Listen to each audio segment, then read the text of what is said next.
Hi there. Due to content regarding cows and hemp, parental discretion may be advised. Just Cheesy the Podcast, presented by Just Cheesy Productions.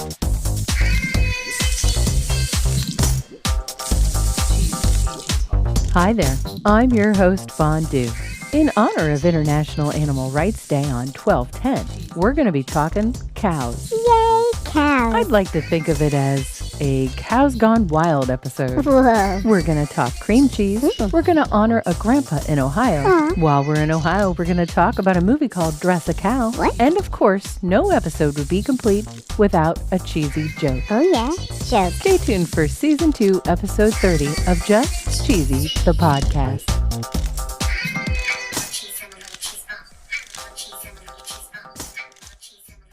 So cheesy. The cultivation of hemp has basically exploded in the last few years. Really? The U.S. FDA has not approved this crop to cows yet. Why? Because they're concerned about THC entering the food supply. Oh. On a website called science.org, hemp may get cows high, but will their milk do the same to you? Oh, wow. So according to this article, cows were fed hemp, Okay. and they displayed typical symptoms of the typical behavioral effects that people do. Uh-oh. They played with their tongues more than usual. What? They had red eyes. Oh, no. They were wobbly. They were Oh. drowsy. And munchies? Well, not exactly. It says here that the scientists calculated that the cows consumed up to 86 times the amount of THC Oh. that would make a human have behavioral issues. Oh. They said that the animals' breathing and heart rate slowed and they Okay. ate less. Oh. Of course, they produced less milk. Duh. Their observations showed that the cows yawned more and they produced more saliva and snot. Ew. And while farmers actually think it would be a nice addition to their feedstock options because it's widely available, it's nutritious, and it's cheap, Yeah? they said they're unclear if the milk would get a human consumer high. Oh. The behaviors ceased after a few days of the cattle stopping eating the hemp. But the cannabinoids Okay. persisted in the cow's milk, which contained elevated levels of THC. Oh. So they're still not sure if they would be able to feed it to the cattle and not pass it on to humans. Wow. And apparently this next cow didn't have any hemp. According to KTLA.com, a cow was in transit in a trailer. Oh. It got loose. Whoa. It leapt from the trailer. It burst into a building Oh boy. and ended up in a physician's office in Orange, Virginia. Holy cow. According to Timmy Lamb and Sam Crawford, they said they received a call about the cow outside the office minutes from returning home from work. They headed over on horseback to get the animal. Okay. Apparently, the cow got frightened. Sure. It ran around the building and smashed through glass doors of the office. Like a bull in a china shop. Yeah, pretty much. They were eventually able to get the cow out, and no one was harmed in the process. Nice. It's been quite a week for cows. Yeah, it has. According to newsobserver.com, on December 3rd in Carolina Beach, a local church was having a live nativity. Oh boy. That live nativity included some farm animals. Well, Of course it did. Carolina Beach police were called to round up some loose cows. Oh no. They escaped the nativity scene Oh no. and decided to go swimming in the river. Of course they did. They say it took officers, rangers, community members, and a canine with special herding skills to get the cows back to their pen at the Seaside Chapel. Oh boy. They say they escaped at 10:30 p.m. and stayed on the run for 16 hours, ending up 9 blocks away. Holy cow. And the cows are now safe and sound. Whew. It's not just the United States that have runaway cows. Jeez. Apparently, there are cattle in Quebec that have run amok. Oh no. In a town called, I'm so sorry, Saint-Sever, Oh no, Fondue. their population is 320. Okay. They've been dealing with a very interesting cow incident since around July. Whoa. The general manager of the tiny Canadian town called on the Ministry of Agriculture, who initially said no. Oh, They sent them to the Ministry of Wildlife, who said cows aren't wildlife. sure. Who sent them to the Society for the Protection of Wild Animals, Jeez. who sent them back to the Ministry of Agriculture. Oh my goodness. The manager called the police, who said it's not a police issue. Oh wow. And the manager then talked to 8 cowboys on horseback who answered her call. Cowboys? They used a drone and fencing to try to target target the runaway cows. Whoa. You see, the cows have been on the run since the summer. Oh, no. They've been causing tens of thousands of dollars in damages. Whoa. And they're very, very difficult to catch because they've basically, in my opinion, gone feral, and they're now sort of nocturnal. What? They stay hidden in the woods or in the cornfields by day, and then they come out to feed at night. Whoa. In an article called Hemp in Quebec, How Out-of-Control Cows Are Wreaking Havoc in This Canadian Town, on firstpost.com, they say it's believed that the cows got scared during a thunderstorm, and that's what made them jump the fence. Aw. And according to VancouverIsAwesome.com, Farmers Union hopes to attract loose cattle that have been on the run in Quebec town. This article says that it's now in the hands of the Farmers Union. Wow. And this story has got so much traction that it's even been picked up by AlJazeera.com Whoa. in an article called Herd of Fugitive Cows Frustrates Tiny Village in Canada.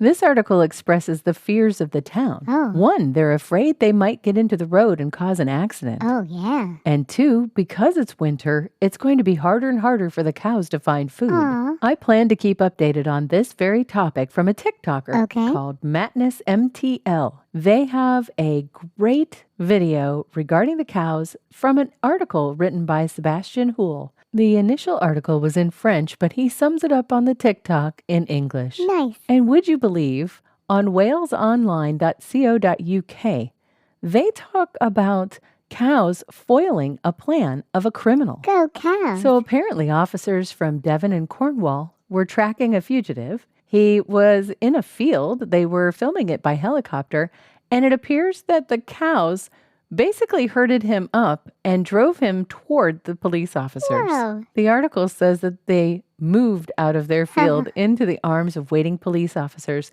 and they did have to remind the cows not to take the law into their own hoofs. Oh. Cows, not a sponsor, but if Nope. they were, their ad would go right here.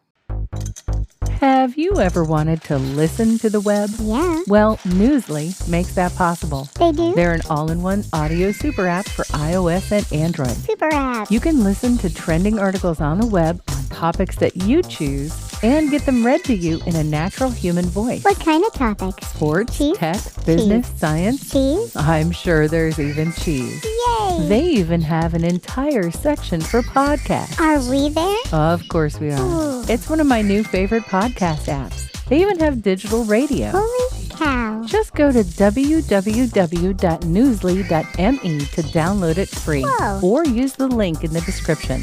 If you use the promo code CHEESY, Cheesy. that'll get you 1 month free premium subscription. Yay. Newsly. Now, back to the podcast.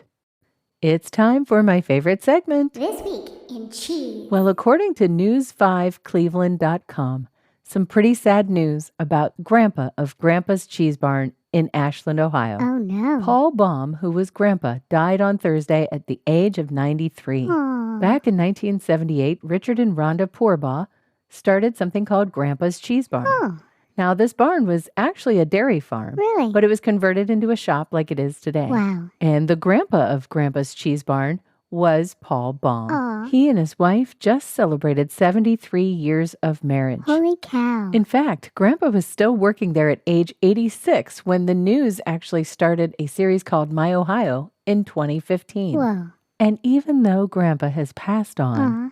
the Facebook page has assured the patrons that Grandpa's Cheese Barn will go on. Nice. And they will be continuing to have hard-to-find cheeses, sweet treats, something spicy, or just a reason to stop on your next road trip. Thanks, Grandpa's Cheese Barn. And in another story this week, in BusinessInsider.com, they discussed the fastest-growing brands of 2022.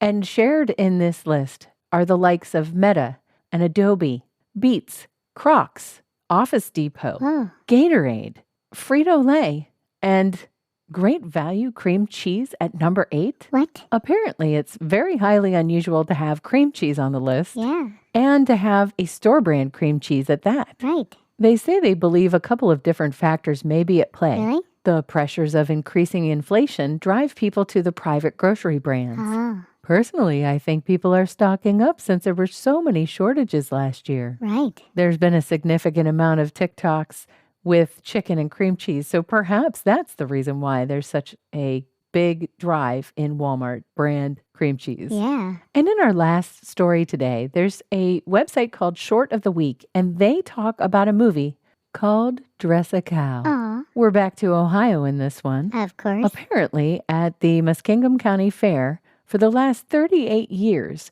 they have a contest called Dress a Cow. Whoa. The event is detailed in the movie. Nice. They do show a couple of cows getting dressed as things like Tweety Bird for this contest. Nice. I've included a link to the short movie in the show notes this week. Go cows. I'm ready for a joke, Cheesy. What did the cow say about its favorite cheese? I have no idea. That was utterly delicious. Get it?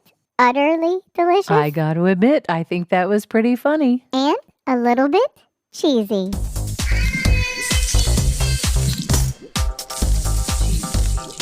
Thanks for listening to Just Cheesy the Podcast. Thank you. Season 2, Episode 30. We really appreciate you listening. Yeah. And we'll talk to you next week. Stay cheesy, everybody.